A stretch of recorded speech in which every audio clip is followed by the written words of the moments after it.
Seunit rumah warga di Desa Tanjung Seteko, Kecamatan Indralayo, Kabupaten Ogan Ilir, dilalap si Jago Abang pada Rabu sore.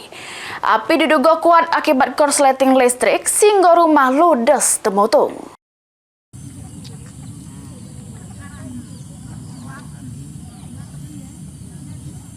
Pecah inilah kondisi rumah panggung punya Sumardi 65 tahun.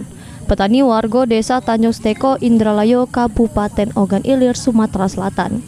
Rumah tersebut angus sesudem dilalap si Jago Abang. Pas kejadian yang punya rumah diketahui lagi pergi. Petugas gabungan polisi BPBD bersama Dinas Damkar Ogan Ilir serta warga bergerak menangani peristiwa kemutungan rumah ini. Kasih Humas Polres Ogan Ilir AKP Herman Nyatoke.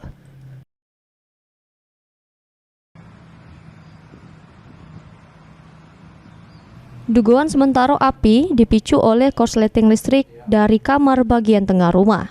Api dengan gancang besar sehingga tunu segala bangunan beserta perabotan rumah tangga dicerunyo. Ahmad Romawi, PAL TV.